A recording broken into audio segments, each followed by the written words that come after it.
एक बार एक इंसान अपनी जिंदगी से बहुत परेशान था। वह हर समय अपने आप को कोसता रहता था कि क्या जिंदगी मिली है मुझे, क्या जीवन है।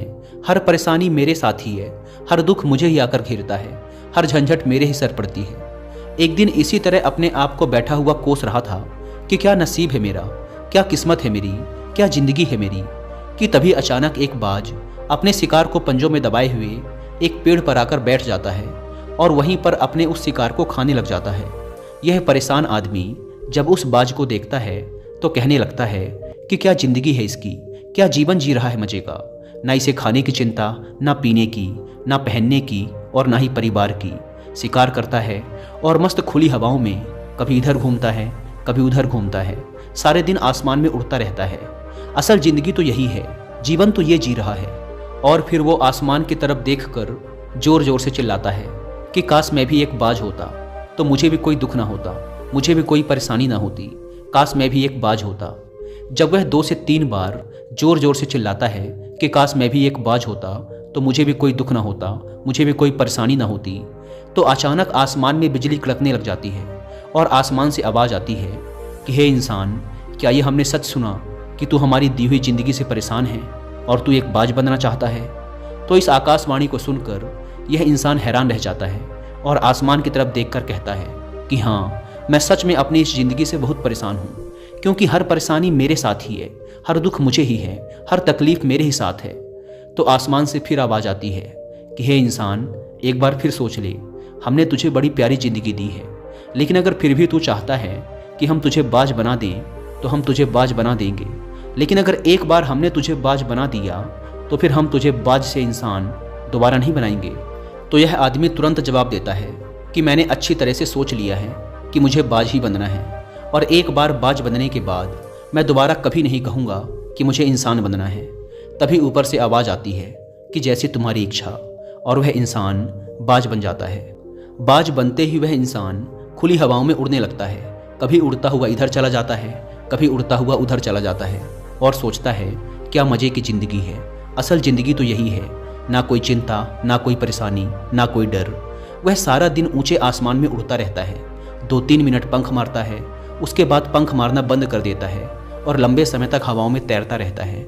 इसी तरह हवाओं में तैरते हुए शाम का समय नज़दीक आ जाता है तो वह सोचता है कि मेरे पास रहने का एक ठिकाना भी होना चाहिए, मेरा अपना एक घर होना चाहिए जहाँ मैं रात में आराम कर सकूँ। तो यह सोचकर वह छोटी छोटी लकड़ियाँ इकट्ठा करने लग जाता है और एक ऊंचे पेड़ पर अपना घोंसला बनाने लग जाता है। एक एक लकड़ियाँ इकट्ठा करके वह अपने लिए एक सुंदर सा घोंसला तैयार कर लेता है और रात में उसी में सो जाता है और सोचता है सुबह उठकर शिकार भी करूँगा और सुबह उठकर फिर से मौज मस्ती भी करेंगे, खुली हवाओं में उड़ेंगे। सुबह होते ही वह शिकार की तलाश में निकल पड़ता है, हवाओं में उड़ता रहता है। ऊपर से जाकर देखता है कि कहीं ज़मीन में मुझे कोई शिकार नज़र आए तो मैं तुरंत जाकर उसे दबोच लूँ और वहीं पर खा लूँ। लेकिन उसे कोई शिकार नज़र नहीं आता। काफ़ी समय बीत जाता है, वह लगातार ऊंचाई से शिकार को ढूंढता रहता है, लेकिन उसे कोई शिकार नहीं मिलता। फिर पास ही एक जंगल होता है, यह उस जंगल में चला जाता है, यह सोचकर कि शायद वहाँ कोई अच्छा सा शिकार मेरे हाथ आ जाए।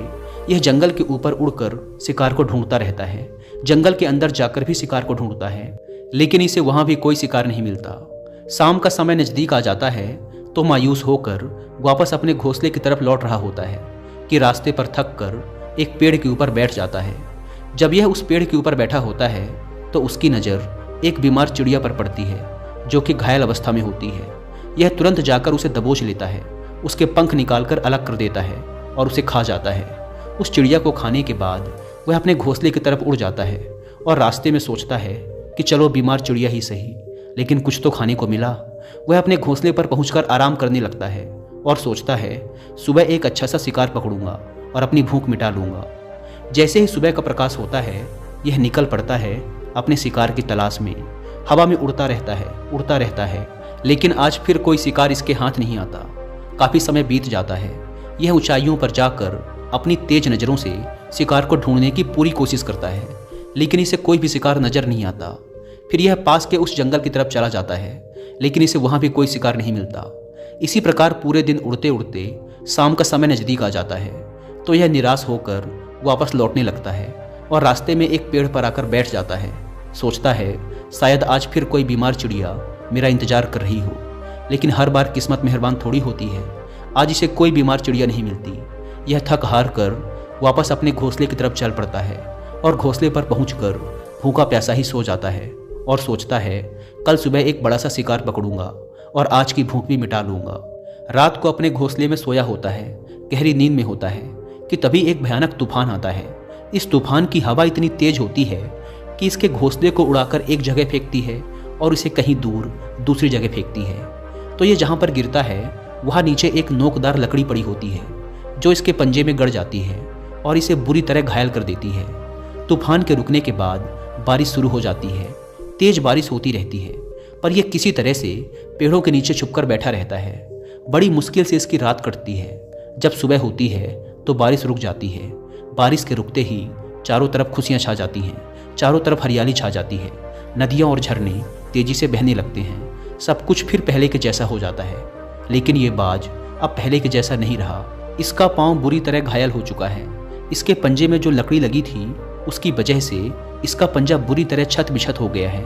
और मैं आपको बता दूं कि बाज का जो पंजा होता है वह उसके शिकार को पकड़ने के लिए सबसे ज़रूरी होता है, क्योंकि बाज अपने पंजों से ही अपने शिकार को पकड़ता है, दबोचता है और फिर अपनी चोंच के माध्यम से नोच नोच कर खाता है। लेकिन अब इस बाज का पंजा बुरी तरह से घायल हो चुका था और वह पिछले 2 दिनों से भूखा भी था। यह शिकार की खोज में थोड़ा सा उड़ता है कि शायद फिर कहीं कोई बीमार चिड़िया इसे मिल जाए। लेकिन कहाँ बार बार कोई बीमार चिड़िया मिलने वाली थी। वह कुछ देर तक उड़ता है लेकिन फिर भूख और दर्द के मारे थक कर एक पेड़ पर आकर बैठ जाता है। वह पेड़ पर आकर बैठ तो जाता है लेकिन उसे पता नहीं था कि यहाँ एक और मुसीबत उसका इंतजार कर रही है। और वह मुसीबत यह थी कि 8-10 कौवों का एक झुंड मिलकर इसे परेशान करने लग जाते हैं। इसके ऊपर आकर इसके घाव में चोंच मारने लग जाते हैं। उन्हें भी पता चल जाता है कि यह बाज घायल है और भूख की वजह से कमज़ोर भी है। यह बाज उनसे बचने के लिए थोड़ा सा उड़ता है और फिर जाकर बैठ जाता है। उनसे पीछा छुड़ाने का प्रयास करता है लेकिन वो फिर इसके पीछे आ जाते हैं। तो यह फिर उड़कर थोड़ी दूर चला जाता है लेकिन वो इसका पीछा नहीं छोड़ते और बार बार इसके पास आकर इसे परेशान करते हैं। कौवे अक्सर बाज के साथ ऐसा करते हैं लेकिन फिर बाज भी उनके साथ एक खेल खेलता है। जब कौवों का झुंड बाज को परेशान करता है और उनका पीछा नहीं छोड़ता तो बाज हवा में सीधी उड़ान भरने लग जाता है। वह तेजी से सीधा ऊपर की ओर उड़ने लग जाता है। कौवे भी उसके पीछे उड़ते हैं लेकिन कुछ देर तक उड़ने के बाद कौवे ऐसी ऊंचाई पर पहुंच जाते हैं जहां पर उन्हें ठीक से ऑक्सीजन मिलनी बंद हो जाती है। उनका दम घुटने लग जाता है, उनकी सांस रुकने लग जाती है। तो फिर वो वहां से ऊपर नहीं जा पाते। पर क्योंकि बाज तो बादलों से भी ऊपर उड़ सकता है इसीलिए वो तो ऊपर चला जाता है लेकिन कौवे वहां से ऊपर नहीं जा पाते और वो नीचे आने लगते हैं। तो इस तरीके से बाज उनसे अपना पीछा छुड़ा लेता है। लेकिन ऐसा करने के लिए, इतनी ऊंची उड़ान भरने के लिए इस बाज के पास उतनी ताकत नहीं थी, क्योंकि ये भूखा भी था और घायल भी था। तो ये उड़ता और थोड़ी सी दूर जाकर बैठ जाता और कौवे फिर आकर इसे परेशान करने लग जाते। इसी तरह भूख और घायल हालत में एक दिन गुजर जाता है, दूसरा दिन गुजर जाता है, तीसरा दिन गुजर जाता है। लेकिन इस बाज की हालत में कोई सुधार नहीं हो रहा था। वह बद से बदतर होती जा रही थी। चौथे दिन जब ये बिल्कुल खत्म होने पर आ जाता है, इसके अंदर बिल्कुल ताकत नहीं बचती और इसका शरीर इसका साथ छोड़ने लगता है। तो यह किसी तरीके से उड़कर पास ही इंसानों की एक हॉस्पिटल होती है उसकी छत पर आकर बैठ जाता है और वहाँ से आने जाने वाले मरीजों को देखता है और अपने आप से कहता है कि काश आज मैं एक इंसान होता तो ऐसे छोटे मोटे जख्मों का हॉस्पिटल से इलाज करवा लेता या किसी को बता देता कि मैं भूखा हूँ, परेशान हूँ, मेरे साथ ये परेशानी है। लेकिन आज मैं एक ऐसा बेजुबान परिंदा हूँ जो किसी से कुछ नहीं कह सकता, किसी को अपना दुख नहीं बता सकता, किसी से कोई मदद नहीं मांग सकता। यही बात सोचकर वह उसी छत पे अपना दम तोड़ देता है। वह अपनी जान की कुर्बानी तो दे जाता है लेकिन साथ ही साथ हमें यह सीख भी दे जाता है कि आपको जैसा बनाया गया है, आप जैसे भी हो उसी में खुश रहो और उसी में बेहतर करने की कोशिश करते रहो, ना कि इस बात से परेशान रहो कि काश मैं ऐसा होता, काश मैं वैसा होता, काश मैं ये बन जाऊं। आपको जैसा भी बनाया गया है आप उसी में अपना सर्वश्रेष्ठ करने का प्रयास करते रहो। दोस्तों, ये कहानी तो काल्पनिक है लेकिन हमें जीवन का एक बहुत ही महत्वपूर्ण नियम सिखाकर जाती है कि हम जैसे भी हैं अच्छे हैं, बस हमें उसी में अपना सर्वश्रेष्ठ करने का प्रयास करते रहना चाहिए। धन्यवाद।